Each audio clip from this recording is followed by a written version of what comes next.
when you book my house, you're going to get a packet in an email. Okay. Okay. And so it's going to be instructions of where the house is, where to eat, how to get into the house, all those things. Okay. And then once you walk into the house, we have QR codes everywhere. Okay. How to work the TV, how to work the grill, how to work the pool, how to work the stove, literally everything, the jacuzzi, everything. You just scan it. From the grit and the grind to successful minds, live from the entertainment capital of the world, your hosts, Jillian Batchelor and Daryl Hannah.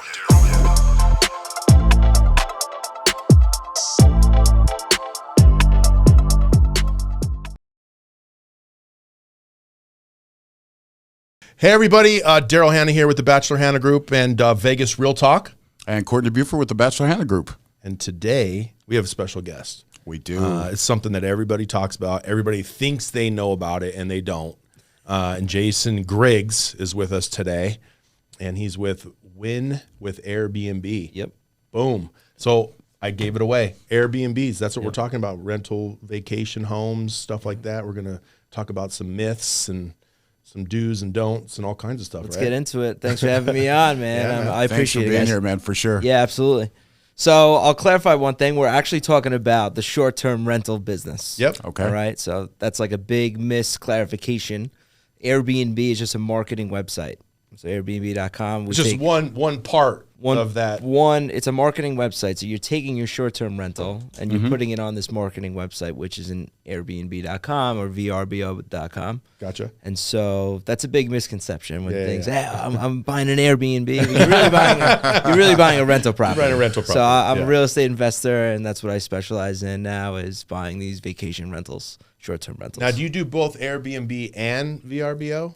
Yes. We use both. Okay. Both marketing sites are amazing. That's how we really get our listings and properties out to as many people as possible. Gotcha. So did you start with traditional rentals, 6-month, 12-month leases, and then kind of grow into that business? I did. How'd you start? I did. My first 8 properties that I bought and owned, I did long-term. Okay. I had no clue about short-term. Obviously, I heard about it. Yep. So you're a landlord. I'm a landlord, heavily. Yeah. I'm a big landlord. But I'm saying, like, in the term that most of us know, like, oh, I want to be a landlord. I'm going to go buy a rental. I'm going to put somebody in it for a 12-month lease. Yep. And that's what everyone kind of thinks the term landlord. But now it's kind of evolved into all this other stuff, right? You know what's funny? That I don't get called a landlord a lot. I think it's like a scary term. Right? It is. People use that a lot. It is. Right? And for sure. I own a lot of rental properties. That's the way I look at it. I think it's a great business. Yeah. I'm an agent too. And I've been able to kind of flow washing machine, all the businesses together, and it's worked out really well for me. Picking, like, you learn a little bit from each one. And and I get a lot of clients for my rentals too. And how long you been doing it?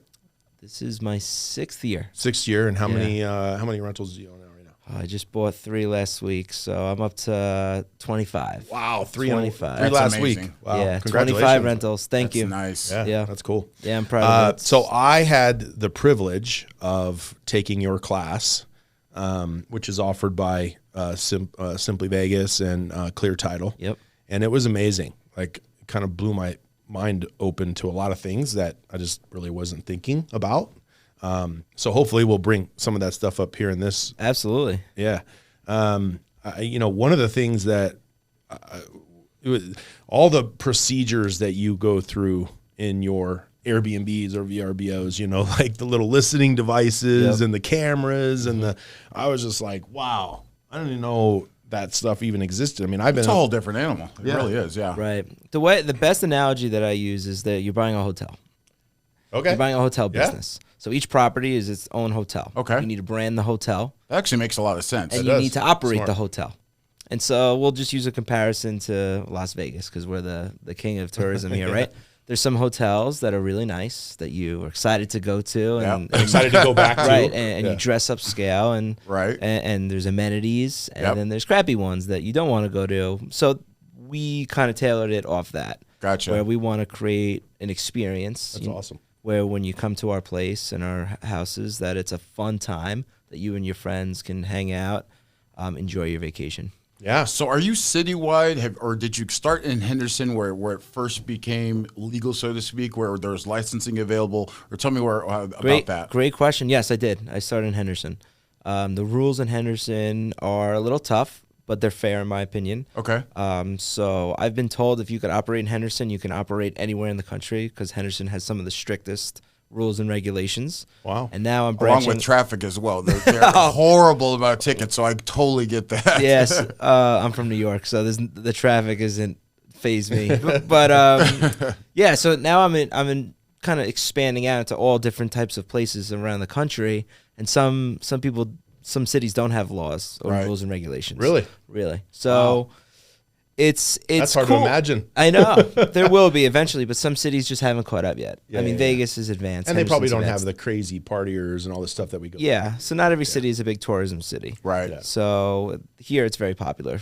Do you find it's easier to operate in cities that have regulations, or is it better to kind of make your own way, so to speak? Another good question. What I found is that the money is better here. Okay. But it's harder. Okay. And in other places, it's easier to operate, but the profits aren't as Not bringing as strong. much money per week or Correct. whatever. Understood. That makes sense. Yep.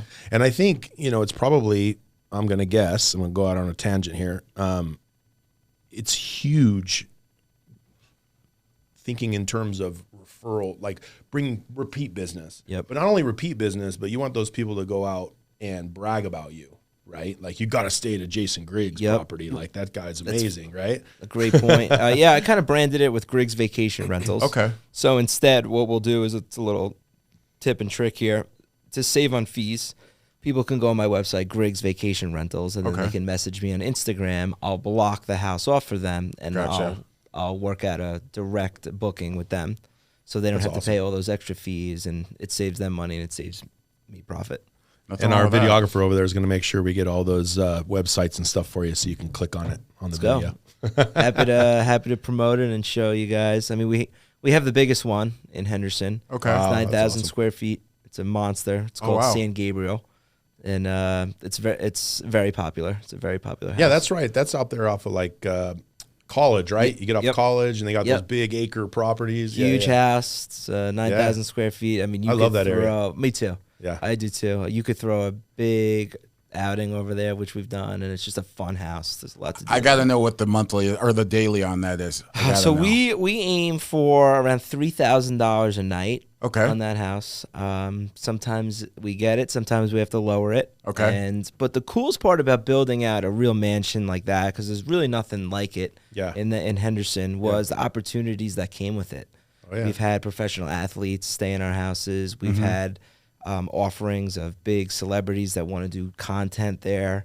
And currently it's being, there's a TV show being filmed in it. I was just going to say, when I did the class, you were talking about I think you were putting it together. Yeah. Someone going to shoot there for 30 days or something. Yeah, we signed the deal. I can't disclose it yet, but they're going to film there for 6 months. So 6 months. Yeah, so you got to love that. It's great. So that house is going to be it's going to be on TV, which we're really excited about. Yeah. Wow. Yeah. What a marketing, I know. That was heyday. The big thing. It was like, it's like when you do this, it's scary because no one's really done something like that before in that area. So we kind of set the new standard of mansion luxury rental. Wow, that's awesome. So it worked out well for us. That's always exciting. good to be first. That's for sure. Yes. Now another thing that I found very interesting is you actually rate your rentals. There's like a rating system, which I thought was cool, which I never heard before. So tell us a little bit about that. So when people were asking me how I did this, and I got a lot of questions of how do you build this, so I just came up with a tier system, a level system.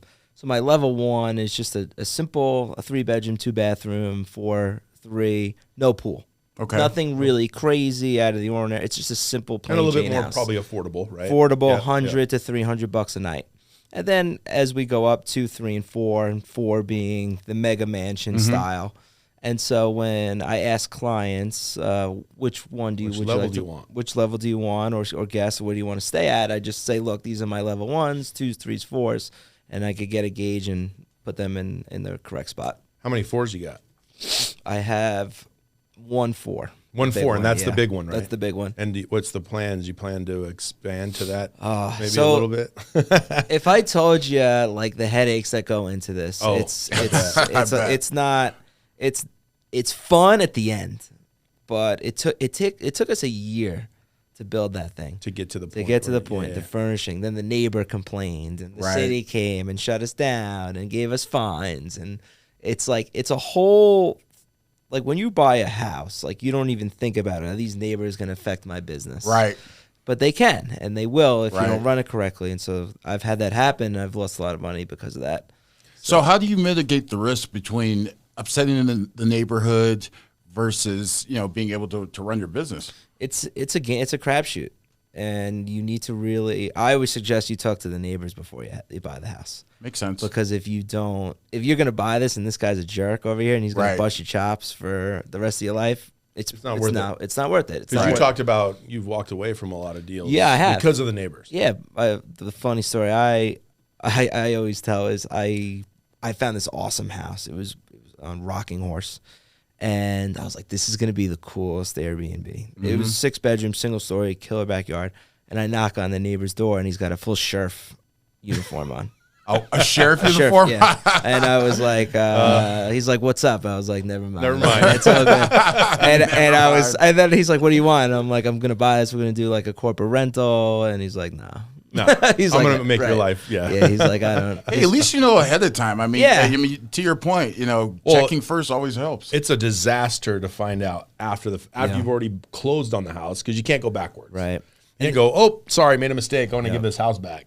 The issue that I've run into is that the neighbors just aren't educated. Right. So I do it the right way. We really don't have that many problems, but sometimes we do.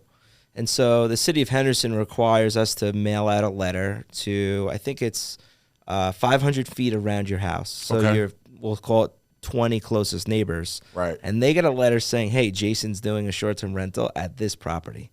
So everybody knows that there's people in and out. Everybody knows it's going to be a little noisy over there. Right. And so some people don't like that. Yeah. And so you send out that to those 20 people and you get a couple of them that are like, absolutely not. I'm not going to, then you don't do it? Well, this is after the fact. So this is after we buy it's already it. Before done. We can list it, we have to do this. You have to do that. Yeah. Gotcha. So I've had just so many examples. I've had neighbors on one of my properties. One of my neighbors loves it because I let her use my pool when it's vacant. She uses it, and she'll call me and say, "Hey, Jason, there's an Amazon package over. You want me to bring it in?" Nice. So she's nice, and it's a smaller house. So there's not too much action on it.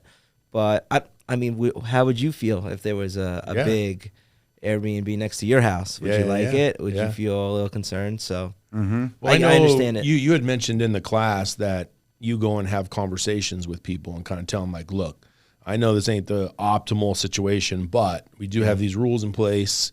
We do make sure that we keep the quiet noise down after this, and I like that he made it clear, hey, I'm going to try to do my best to police it. Right. Well, you're allowed to do it. So even if the neighbor's upset, like by law, the rules and regulations with the city gives as long as you're following them, you can do it. Yeah. But you don't want the headache though of having to manage a problem constantly, and that's exactly what it would be, constant. Correct. And so I've had both. It's just in any business you're gonna have people who like it and people who don't. Oh, absolutely. So if you get into a situation where you acquire a property and then you do your letter and you check with the neighbors, and it becomes a problem, do you just pivot and make it a long-term rental? Do you throw it back on the market? I'm really good at questions, right? Yeah. I mean, you can say that again if you want to. Yeah. So I've had it happen to me before where I have had to transition it. There was one, I have one on La Mirada. It's a funny story. So I'm from New York, and these two cops, I met these two cops in Brooklyn. They're like, we're going to buy a rental property from you, and we're going to use this for retirement. So we buy it. The neighbor is a retired cop. Hates the idea of it and just starts calling the city, and they just start fining us, building permits, this permit, we didn't do this correctly. And so it took us like a year and a half to actually get it up and running just because this neighbor was a jerk to us. And so we had to pivot from a short-term rental into bigger stays, to 90-day stays, 6-month stays. And so what I found is that working with insurance companies is a great way to earn extra income. You could actually, insurance companies will pay you a very high premium for your house because it's furnished, and these people are people in distress. Maybe their house flooded or the house burned down. They need somewhere now. They need somebody. They need a place today. Yeah. So they will reach out to me a lot. That's awesome. These insurance companies, and they'll say, can we put this family in your place for 6 months? We'll pay you whatever you want. That's amazing. I work for not Citibank. I work for Citibank too, but I worked for Syntex Homes for a few years back in the old days, and we would do that. We would have to put people up from water intrusions. So we always had these hotel contracts. We didn't have Airbnb back then, but that would have been you would have made a ton from us because we constantly had those kinds of issues. You're right about that insurance work because they always pay. They always pay. They always have pay problems. Up front. Yep. And those people are thankful. Right. They're living in a Motel 6. Right. And when they go to your nice place, they're like, hey. A house. We don't have to worry about washing your clothes. Nope. They can have a normal life, so to speak, until their house is Exactly. ready. So we've gotten great business with them, but that one example, I've had to transition it back and forth a few times. Yeah, makes sense. And you can still make money out the long term, 60-day, 90-day, 6 months, 12 years. It's not that, we call that the correct definition is a midterm rental. midterm. So anything over 31 days to 6 months, 8 months, and then the full year, we just call it a yearly rental. So tell everybody about kind of what your process is of like finding what's your idea of like the perfect home that would work for Airbnb. We want all of your secrets, and we want them now. I'll spill them. It's fine. So we live in Las Vegas, right? And so when people come here, what do they want to do? They want to have fun. Yep. This is the best real estate market, I think, in the country. There's just so many different factors that go into it. Mm-hmm. So I am looking for the most fun house that is in the best location possible. Right. Okay. Now in Henderson, it's a little off the strip. Yeah. But it's only 15, 20 minutes from the strip. Right. So if you can't sacrifice 15, 20 minutes, then it's fine. And it's all freeway. So, but we get a lot of people, I want to be right on the strip. But right on the strip isn't in a good area. No, it's you not. Go it's off not. East Flamingo either way. It's not. Well, we get people that want to live here in Vegas that want to be right on the strip. And it's like, no, you don't want to live right on the strip. Trust me. Same thing. So once they get over that, or you have to take a 15-minute Uber ride to the strip. Right. It's okay. Right. But to answer your question, we want to find the most fun house, best way I could describe it, Okay. in the best location possible, and just turn it into a cool place to live. And I would imagine your optimal Airbnb has a pool. I mean, I know Yes. they all don't have pools. Yeah. But your optimal one would have a pool. Right. because- Like when you go on vacation, what was it? you gotta have a pool. Gotta have a pool, right? You gotta have a pool, gotta have a spa, gotta have something for the kids to do. Right. Yeah. Nice dinner, all those things. Mm-hmm. Now that translates into the short-term rentals. Right. Are there nice restaurants around? Where can we eat? Where can we go have fun? Where can we kill time? So that's really important. My one Davis Wright is right next to the M, and it's a weird location because not too many people really vacation in Inspirada area. Right. Not too many people go to the M. Right. Not too many people talk about It's a the locals M. casino for sure. Right. And so we put one there. We bought a really nice one there, and it exploded. It's super popular because it's right off the 15, so people just get right off. Come right up from LA. and You then see that boom. big Raiders training facility. Yes. It looks like a cool corner. It really does. Exactly. And then I didn't realize that like how close it is to the strip. You take Las Vegas Boulevard. It's It's right there. Yeah. 8 minutes right to MGM, and people really like that. And we realized that with our bookings throughout the year. We were like, every review said 5 minutes to the strip. Mm-hmm. That was so convenient. And to the airport, too. And the airport, If they correct. fly in, Yep. they can go there in a few So minutes, we did too. really well Yeah. with that one. That's awesome. Nice. Tell us about, because I like to have fun with this show sometimes. So tell us about your crazy, you have like a crazy Airbnb story. Yeah, of course I do. You probably have a few So, of them, but all right. Well, now that I'm with Simply, I could maybe call this guy out, but I won't. So, a Simply Vegas agent, right? Okay. We'll say, called me and he's like, Jay, I got this professional athlete. Like, we got to put him in the big house. I'm like, all right. I didn't collect the security deposit. Oh, no. It was kind of like off the books. On the type arm, thing. whatever, yeah. I really like this guy, and it wasn't his fault. But this athlete or whoever he was with threw like this crazy sex party at my house, right? So I got a call from my cleaner, my management staff, and they're like, "This is bad. Like we've cleaned a lot of houses. This is like crazy." Every towel was ruined. Every sheet was ruined. The guy had garbage all over the place. Like totally trashed the house. So I said to the agent, I said, "Look, we got to fix this." Like he didn't believe me. He's a good guy. He's quiet. Like he's not going to cause any problems. And I sent him the pictures, and he was like, "Oh my god!" And so he was just like, "How much do you want?" did he take care of it? Yeah, he took care of it. Oh, he took that's care good. of it. That's good. But yeah, that's probably my funniest story. But I'm sure I'm gonna get more. But I mean, I get people are having fun, but there's also a respect level you got to have with people. Yeah, and if you got the money and you take care of it, then okay. Yeah, he paid. He It's paid those me guys in. that try to duck out on that stuff. Right. Horrible. But it's funny because he works here too. So a couple things. Actually, I have a bunch of questions. So one of my questions is so acquiring the property is one thing, but after that, do you like provide people with like guides to where they can go, what it's close to, all that kind of stuff? Tell me about that one. Yeah, we do. We use QR codes. Okay. Okay. So first, when you book my house, you're gonna get a packet in an email. Okay. Okay. And so it's gonna be instructions of where the house is, where to eat, how to get into the house, all those things. Okay. And then once you walk into the house, we have QR codes everywhere. Okay. How to work the TV, how to work the grill, how to work the pool, how to work the stove, literally everything, the jacuzzi, everything. You just scan it, and then brings you to a YouTube, and it's one of us showing you how to operate it. And then we have a staff on call 24 hours a day. That if there's anything wrong, we could help you out or just bring you something. Isn't it crazy how COVID has made QR codes just like like, gold? And they were dead before, too. You know, they said that's the biggest comeback story in the history of mankind. Has to be.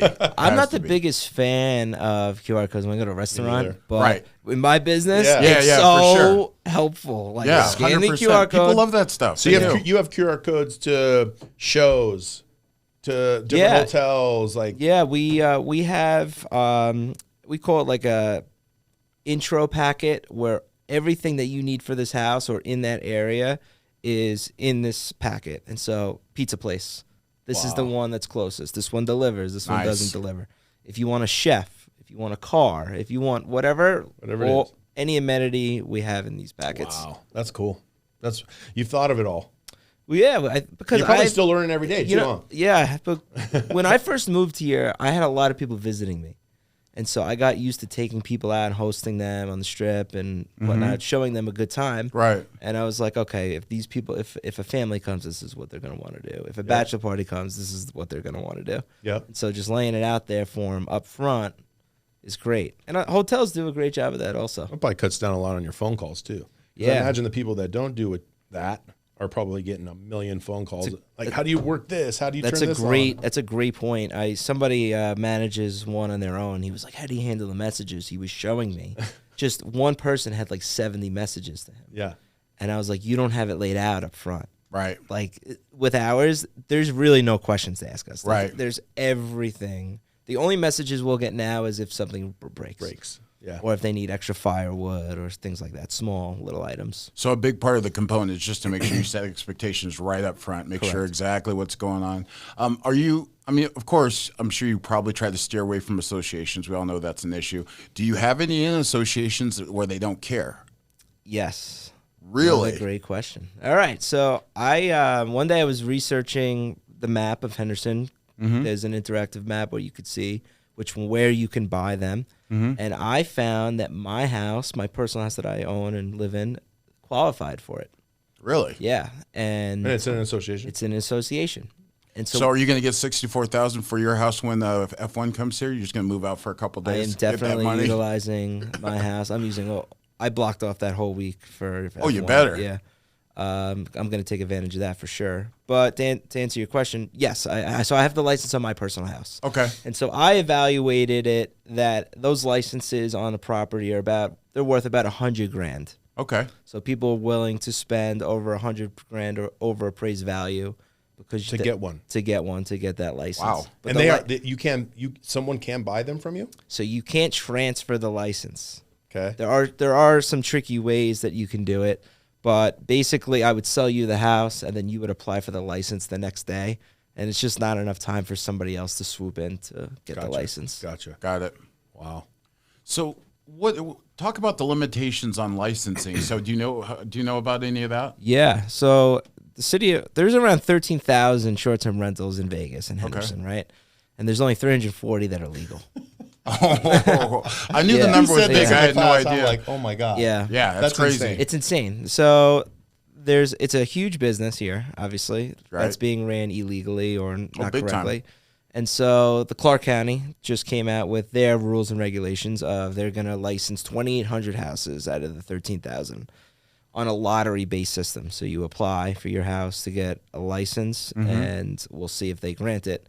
I think it's going to be a little bit of a mess. I think it's kind of the best analogy that I could example I could use is remember when Uber came here, right? And they weren't allowed to go to the airport, and they weren't allowed to do this, and they weren't allowed to do that, and then they just overpowered it, and then they just and then they just gave up. I think it's going to be like that. I really do. Well, they're going to have to. They don't have the manpower to do the things we need to do today, let alone try to, They have staff. They have these officials that go around and check, but they do. There's 13,000 of these things. Yeah, it's insane. Yeah, wow. And so your business, you have to have somebody on call. What is it, 24 hours? Yeah. So we use a lot of VAs, the virtual assistants, and that goes more into my partner side, Sean Cunningham, who's a complete genius with building that systems, and he manages all my properties, and he's probably the biggest short-term rental manager right now. But we have a VA watching all of our cameras, almost 24/7 on all the houses. Really? Yeah. Wow. But the VA could be in Taiwan, right? Yeah, they're in the Philippines. So somebody's got to be here local too? Yes. Like on call? Yes, you need to have a licensed representative property manager, or actually you don't need to be a property manager. It's just somebody within a certain radius that of works the house for you. That is 24 hours. The owner of the house or your property manager. 3 a.m. in the morning. 3 in the morning. Boom, someone's got to get over If you get a call and you don't respond to it within 20 minutes, you get $500 fine, no matter what. Yeah.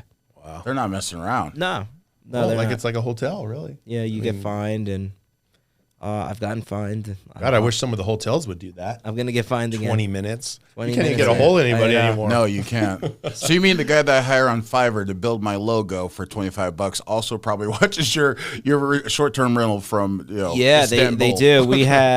We utilize a bunch of them actually. They take shifts of responding to messages, the inputting orders if things are broken or running work orders and all that kind of stuff. All that stuff. It's all automated with VAs.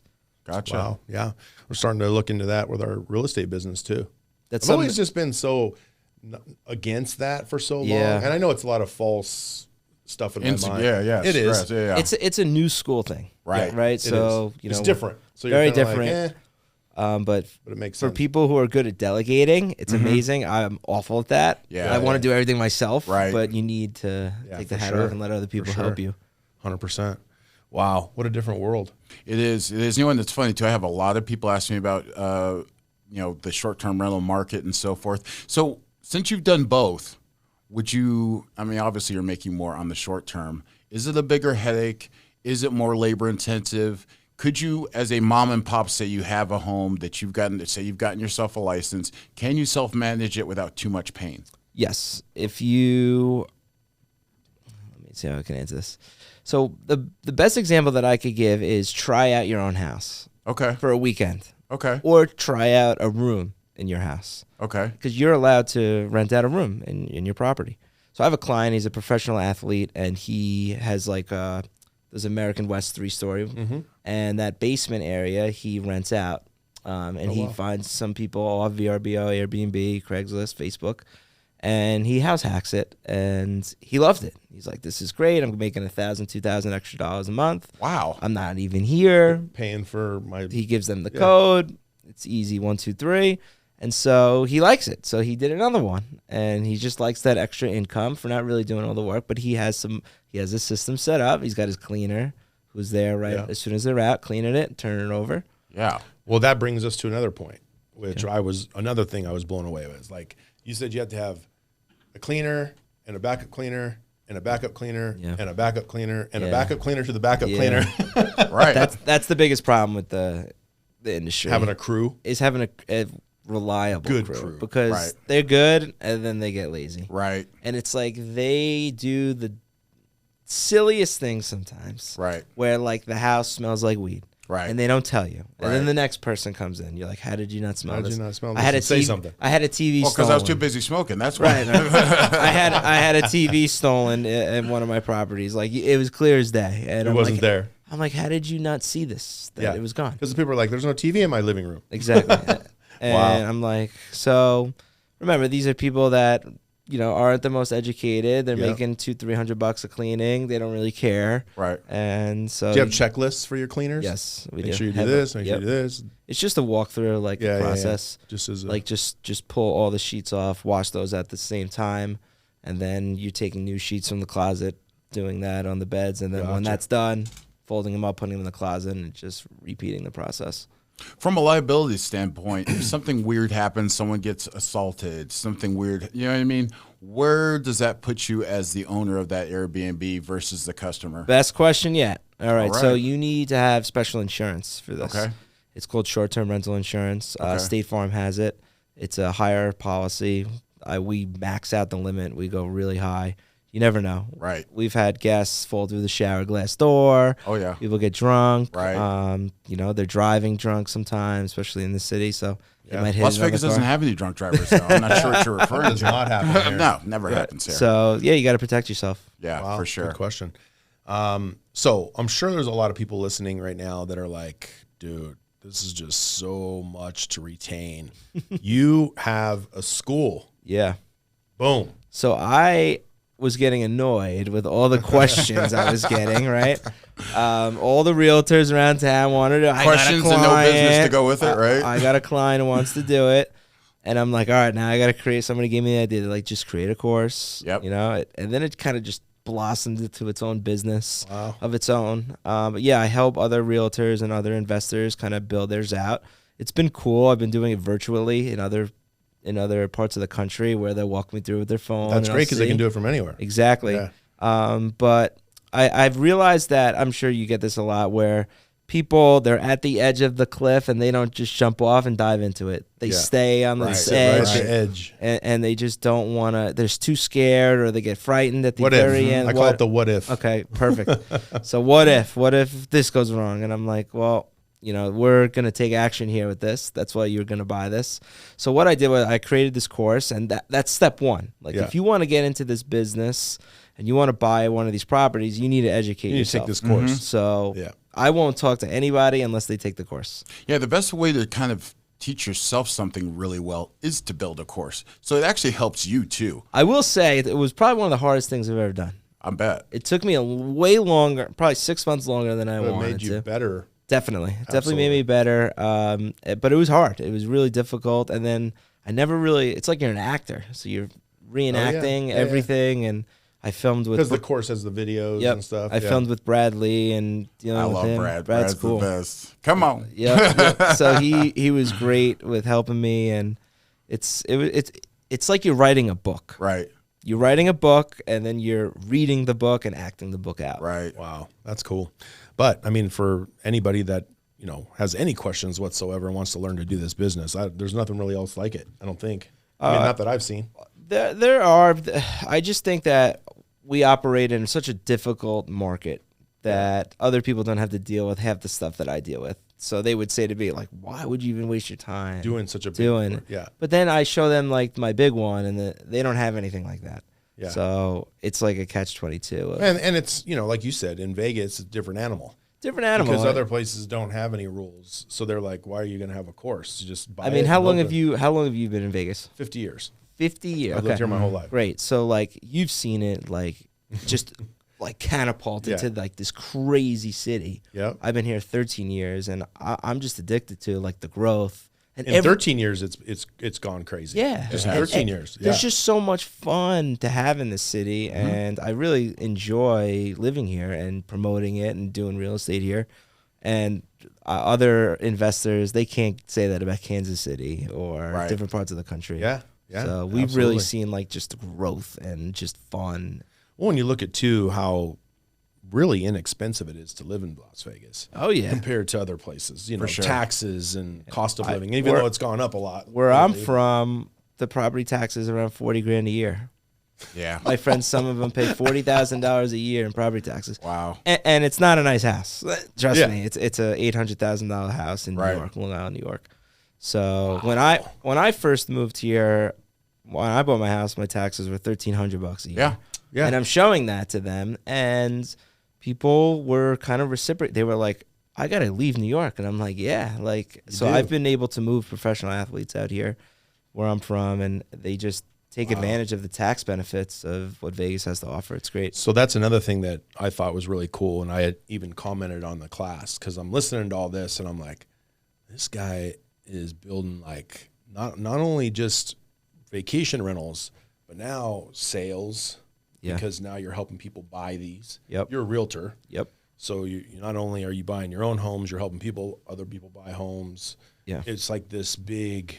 Yeah, it's I'll give you an example. So like I have long-term rentals, right? My last 3 sales were from tenants that were just ready to buy. They didn't want to rent anymore. Living in your homes? Yeah, they were living in my properties. Great Jason, people. help me buy a house. Yeah. Yeah. They're like, hey, do you know, can we use you? And I'm like, of course you can. Let's go.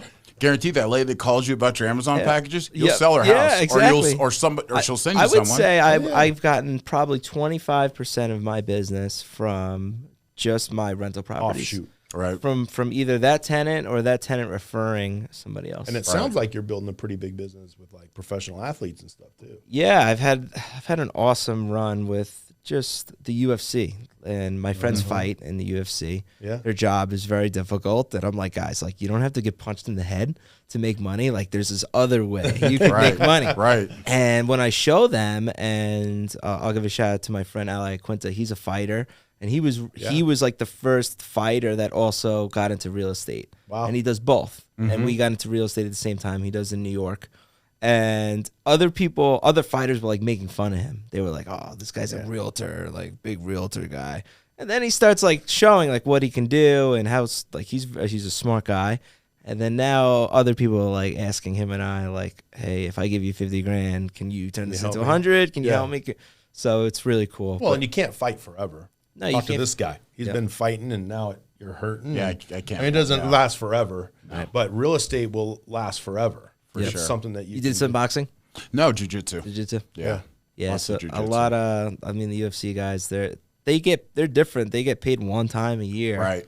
And Not as much as you think they do at all. no, they don't really make a lot of money. Not a fun life some, either. some more than others, right? Correct. Yeah. So they got to really structure their money and be smart with their investments. So I've been just helping them buy properties and house hacking. That's the awesome. easiest way for them to get a free house. Right. Yeah, that's awesome. Free houses. Yeah, definitely. Awesome. You know, our market is definitely different than the rest of the country in general. And just to your point about how special Las Vegas is, if you are thinking about doing a short-term rental in Las Vegas, you have to, if you don't go to Jason, you have to go to someone that does it in the city. Yeah. Well, you you cannot gotta take get somebody from Kansas. They're not going to know. They just aren't going to know. And you got to get yourself with a realtor who knows the laws and that knows how to, just like you, guide you in the right direction. There's all kinds of, everyone just thinks you can go out and buy a house and turn it into an Airbnb. No. I get so many all the time. I want to buy a house and I want an Airbnb. And it's like, let's go look in Summerlin. Like, nope. Not going there to look for Airbnb. Right, no. Oh, let's go over here. It's like, nope. And It's very niche driven. You have to, there's little pockets. One of my favorite pockets that I think is going to do very well is 89120 by the airport. It's 10 minutes away from the strip. It makes sense. It's not